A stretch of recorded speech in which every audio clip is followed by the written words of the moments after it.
యేసుక్రీస్తు దివ్యనామమున నా ప్రియ సహోదరి సహోదరులారా, మీకు శుభములు వందనములు తెలియజేస్తున్నాను. ఈరోజు వాగ్దానము కీర్తనల గ్రంథము 56వ కీర్తన 9వ చరణమును ధ్యానించుకుందాము. నేను మొరపెట్టు దినమున నా శత్రువులు వెనుకకు తిరుగుదురు. దేవుడు నా పక్షమున ఉన్నాడని నాకు తెలియను. నా ప్రియమైనటువంటి దేవుని బిడ్డలారా, నేను మొరపెట్టు దినమున నా శత్రువులు వెనుకకు తిరుగుదురు. దేవుడు నా పక్షమున ఉన్నాడని నాకు తెలియను. మరి భక్తుడైనటువంటి దావీదు మాట్లాడుతున్నటువంటి మాట. నా ప్రియమైనటువంటి దేవుని బిడ్డలారా, ఈ వాక్యమును మనం గమనించి చూసినట్లయితే, నేను మొరపెట్టు దినమున నా శత్రువులు వెనుకకు తిరుగుదురు. మొరపెట్టుట అనగా ప్రార్థించుట, అడుగుట, విజ్ఞాపనం చేయుట, అభ్యర్థించుట అని పదాలు వస్తాయి. నా దేవుని బిడ్డలారా, దేవుని సన్నిధిలో దేవుని బిడ్డలు మొరపెట్టే మనస్సును కలిగి ఉండాలి. కష్టకాలములలో, ఆపద కాలములలో, ఇబ్బందికర సమయములలో దేవుని యొక్క సన్నిధానములో మోకరించి చేతులు పైకెత్తి కళ్ళు మూసుకొని పశ్చాత్తాప హృదయముతో కన్నీటితో దేవుని అడుగుతూ, నీవేదైతే సమస్యలో ఉన్నావో, ఏ ఇరుకులో, ఏ ఇబ్బందులలో ఉన్నావో, ఏ బాధలలో ఉన్నావో, ఏ నిందలలో ఉన్నావో, ఏ సమస్యలో చిక్కుకున్నావో, ఆ సమస్యల నుండి విడుదల కొరకై, ఆ ఇబ్బందుల నుండి విడుదల కొరకై నీవు దేవుని సన్నిధిలో మొరపెట్టవలసి ఉన్నది. దేవుని యొక్క సహాయము నీకు ఎంతో అవసరం. దేవుని సహాయం అనేది నీకు లేకపోతే నీకు సహాయం దొరకదు. ఆ సమస్యలో నుండి నేను ఎవరు బయటకు తీయరు. ప్రభు కృప తోడుంటేనే కానీ నీ జీవితంలో కార్యము జరగదు. నీకు విడుదల దొరకదు, నీకు సమాధానము దొరకదు, నీకు శాంతి దొరకదు, నెమ్మది దొరకదు. అందులో ప్రాముఖ్యంగా శత్రువుల బిడద, శత్రువుల బాధ. శత్రువులు చాలాసార్లు మనకు తెలియకుండానే మన చుట్టుముడుతూ ఉంటారు. ప్రత్యక్ష శత్రువులు కొందరైతే, పరోక్షంగా ఉండే శత్రువులు కొంతమంది ఉంటారు. శత్రువులలో 2 రకాల శత్రువులు ఉంటారు. మొదటి దీన్ని ప్రత్యక్షంగా వచ్చి నీతో వాదించేవారు మొదటి శత్రువులు.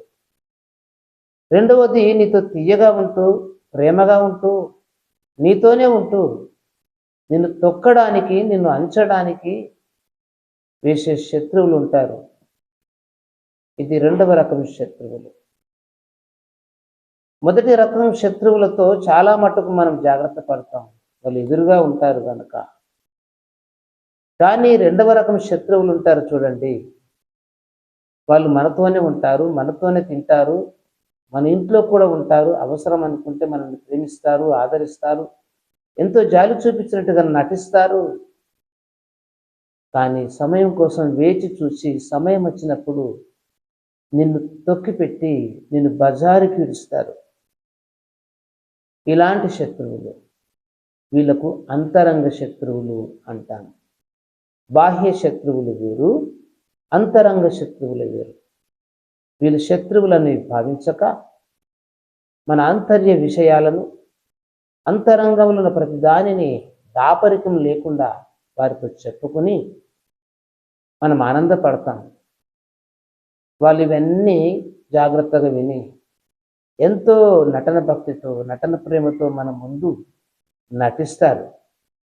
చివరికి అవకాశం వచ్చినప్పుడు వారు కొట్టే దెబ్బ ఉంటుంది చూడండి, తొక్కే విధానం, అది బహుభయంకరమైనది, బహువేదనకరమైనది. హృదయానికి గాయాన్ని కలిగిస్తారు, మనస్సునకు వేదన కలిగిస్తారు, సమాధానం లేకుండా చేస్తారు. అయ్యో, నా వాళ్ళని నమ్ముకున్నాను, మా ఇంటి మనుషులని నమ్ముకున్నాను, లేక నా తోబుట్టువులని నమ్ముకున్నాను, అయ్యో ఎంత మోసం జరిగిపోయింది కదా అయ్యో నా చెల్లి అనుకున్నాను, నా తమ్ముడు అనుకున్నాను, నా అన్న అనుకున్నాను, నా అక్క అనుకున్నాను, నా భార్య భర్త అనుకున్నాను, నా పిల్లలు అనుకున్నాను, పూర్తిగా మోసపోయానే అని మోసపోయిన తర్వాత లబోదిబోమంటూ ఏడిసినటువంటి చాలా మందిని చూస్తున్నాను. నా దేవుని బిడ్డలారా, శత్రువులు మనిషి జీవితంలో సమాధానం లేకుండా చేస్తారు. ఈ శత్రువులు ఎప్పటికీ ఒక కంట నిన్ను కనిపెడితేనే ఉంటారు. నువ్వు ఎక్కడ చిక్కుతావోనని అవకాశం కొరకు కాచుకుంటూ చూస్తూ ఉంటారు. నీ మాట కోసమై ఎదురు చూస్తుంటారు. నీలో ఏ బలహీనత దొరుకుతుందో దాన్ని పట్టుకుందామని కాచి చూస్తూ ఉంటారు. ఎప్పుడు ఇరుకులో పడతావోనని ఎదురు చూస్తూ ఉంటారు. సమయము దొరికినప్పుడు అవకాశవాదులుగా ఉండి ఆ అవకాశాన్ని చేజిక్కించుకొని నిన్ను నష్టపరిచి మళ్ళీ ఏం తెలియనట్టుగా ఉంటారు. ఇలాంటి శత్రువులతో బహుజాగ్రత్త ఉండాలి నా దేవుని బిడ్డ. నీవు నీ వాళ్ళని నమ్మి మోసపోతున్నావేమో, నీ కుటుంబం అని నమ్మి మోసపోతున్నావేమో, లేక నీ ప్రజలని నమ్మి మోసపోతున్నావేమో, నా వాళ్ళు నా కుటుంబం అని మోసపోతున్నావేమో. జాగ్రత్త.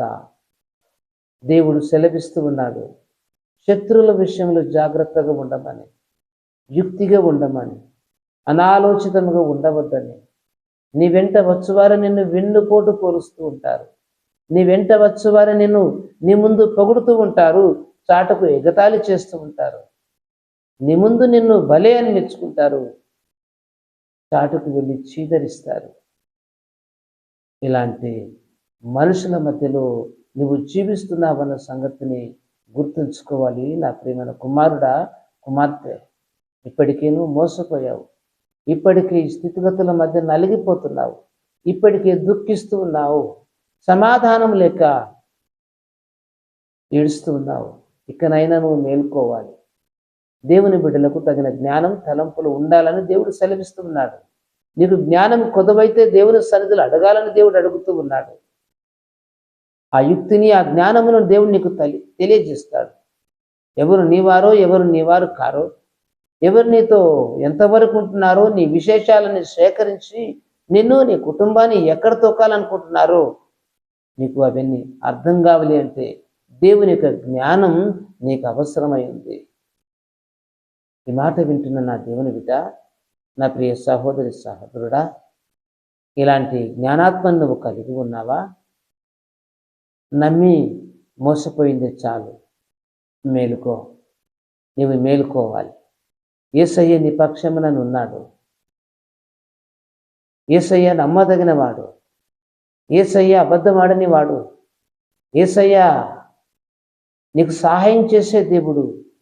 ఇలాంటి శత్రువుల భారతాన్ని పడతాడు ఆయన. వారి పీచ మనసు వేస్తాడు. వారి అహంకారాన్ని అనగదొక్కుతాడు. నీ విరోధులనందరినీ తొక్కి పెడతాడు. ఆయనకు ఆ శక్తి ఉన్నది, ఆయనకు ఆ బలం ఉన్నది, ఆయనకు ఆ అద్భుతమైన మహిమలు ఉన్నాయి. ఆయననే మన ప్రభు అయిన యేసుక్రీస్తు. యేసుక్రీస్తు నందు విశ్వాసం ఉంచు.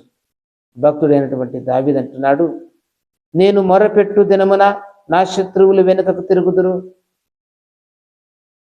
ఈ సంగతులను గుర్తించిన నీవు, మోసపోయిన నీవు, మోసపరచబడుతున్నటువంటి నీవు, తరమబడుతున్నటువంటి నీవు, శత్రువుల చేత హింసింపబడుతున్నటువంటి నీవు, శత్రువుల చేత ఏడ్పించబడుతున్నటువంటి నీవు, శత్రువుల చేత నలిగిపోతున్నటువంటి నీవు భయపడకు. మోసపోయింది చాలు. నీకు యేసయ్య ఉన్నాడు.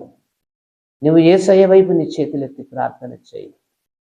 మోకరించి ఆయన సన్నిధిలో విలపించు, ప్రార్థించు. భక్తుడు అంటున్నాడు, నేను మొరపెట్టు దినమున నా శత్రువులు వెనుకకు మలుదురు.